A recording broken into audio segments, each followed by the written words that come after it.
Katie Hunter. Hey, Luke. I just wanted to ask a little bit about Marvin Bagley. I know that on Tuesday you had kind of inserted him back into the starting lineup after he got cleared. I'm just curious, is this a job that is definitely his, or is there potentially still some, battle kind of remaining for who might start at the 4? Yeah, I want to see that group get as much time as possible together.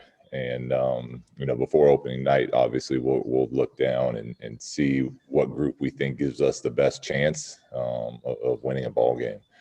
But we continue to talk about how, excited we are of what kind of player Marvin can become. And we want to get bigger. We want to get more athletic. We want to get faster. And Marvin has, all of that ability. So he's going to start again tonight. I'm going to up his minutes a little bit. And, we're going to use the rest of the week after tonight to let him get pretty much all of those reps with that group. And are you of the mind that it's better to kind of keep the same group as much as possible just for chemistry and flow and that type of thing? Or in this system, is it something depending on matchups that could change? I like keeping the same group. But even last year, there's times even into the bubble where we started Corey one night to guard Luka over Belly, I think it was, and there's certain nights and certain teams that we'll look to change a person here or there. But for the most part, if we're healthy, I like to keep the same group together as long as that group's working and playing well, and we see a positive path that they're on. Deuce Mason. Hey, Coach. I wanted to ask you about Tyrese, and I know it's only been a few preseason games, but what, if anything, has surprised you about his feel for the game and his instincts? All of it has. I keep praising him on it because it's really is impressive to me for someone who's been drafted only a few weeks ago to not have summer league, to not have 3 months of training, to come in and be able to pick stuff up. I sat with him after that first Portland game and said, hey, really, focus on trying, you're picking your dribble up a little too early, focus on trying to get downhill a little more, make people commit to you, just as like a general concept for him and his player development coaches to start working with. And by the very next Portland game, he got downhill 3 or 4 times and made beautiful assists. And then you saw it in the Kings game, the Warrior game too, where he got down there and left one to Hassan, I think one to Rashawn, and then had a beautiful fake behind the back and missed the layup. But just like that, just from talking about it, he was able to switch his game up. So again, I'm very excited we get to keep working with him, and that he's going to be a big part of our future. James. Hey, Luke, kind of sticking with that theme on Halliburton. First of all, is he on a minutes restriction tonight, or is he full go? No, I'm gonna watch his minutes again. I'll play him more than I did last game, but he's not. He won't. He'll be more around 20-ish, maybe a little into the 20s. I won't play him the 30 that I did in Portland a couple nights ago. And I know you guys have had not a lot of time to get a whole lot of different looks in, but is there going to be a point where we might see a 3-guard set with Fox, with Halliburton, and with Buddy, all 3 of them at the same time? Yeah, absolutely. We want to see what that looks like, and we feel like we can, especially what we did it in practice building up to those Portland games, but I want to see what it looks like with Whiteside anchoring that, right? Because that 3-guard lineup is a little smaller defensively, but how Buddy's been playing defense, and De'Aaron and Tyrese's instincts for getting deflections and steals, if we can do that and be able to funnel it to big Hassan down there when we do get beat, I'm intrigued to see how that looks. Marshall Harris. Hey, Luke, can you just give us maybe a little insight into your thought process as far as the starting unit goes, where it is right now for you, and where maybe it was, at the start of training camp, just what you envision on paper versus how it's played out?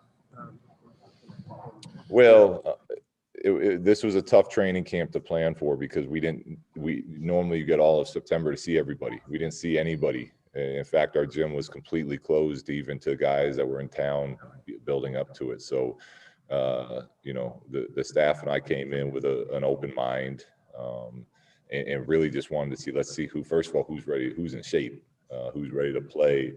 And then we'll go from there. So not a lot of expectations as far as what it was going to be. It was more open and let players kind of earn those opportunities in those minutes. I feel like we're in a pretty good place right now. Do you feel like that's going to change it all between now and the Denver game, or are you pretty set with what you want to do? Well, Marvin is the one that just hasn't had the time yet, from a physical standpoint, and being able to scrimmage, practice with the guys. So, like I said, we're going to give him every rep in there this week. When tomorrow will be an off day, and then practice will get pretty intense over the weekend again. And he'll get every rep in with that first group. And then we'll see where we're at come opening night. G-Man. Coach, you talked about the need to become a better screen setting team. How much does Whiteside help and figure into that? And is this something that's only for the bigs, or can the small guys also become good screeners? Yeah, that's a great question. And our film consists of both. Like I said, we showed a lot of films of Hassan hitting some people last game on his screens, but we're running a lot of split cuts this year. And with the idea behind those split cuts is our guards have to become good screeners. And right now we have the habit of coming together and then just kind of casually opening up at that last second. And that's something we're going to continue to drill, continue to teach on film, show good examples, show bad examples. But yeah, when I talk about our team needing to get better, it's bigs and guards. Thanks. Yeah. Mark Dembski, just a couple more. Hey, Luke, just wondering, the other night when Kyle hit that shot at the end of the game, and this being your first time you're playing a game with no fans here in the building, how different was that? I mean, I know you had the bubble experience, but just in general, what was it like playing in this building, compared to obviously how it usually is?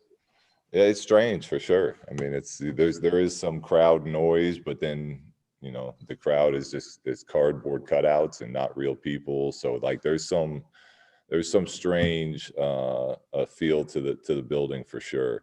And it's just something we have to get used to because it's the only way we can play and everyone wants to play. So as time goes and we get into more and more games like that, I think it'll get more natural. But for now, it's definitely different. Last one, Jason Anderson.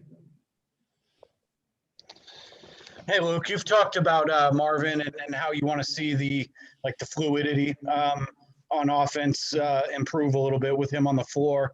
We all know he's missed a lot of time over the last year or so. Is even repping him so much over the next week, what does he need to do to achieve what you're hoping to see? And is a week enough time to establish a little bit of that rhythm?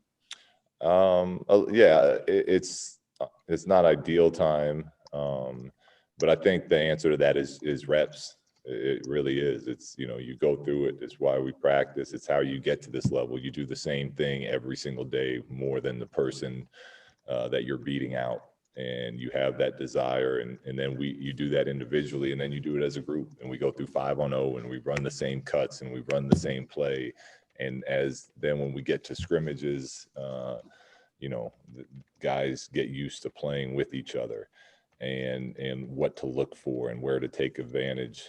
And now that takes a long time to build high level success with. We don't have a long time right now. We do with Marvin for as far as his career is concerned, but the start of the season will be in a week, and I feel confident that with some more time, he's going to look good with those guys. Thanks, Luke. Okay, thank you, Coach. Yeah, thanks, guys. Everyone.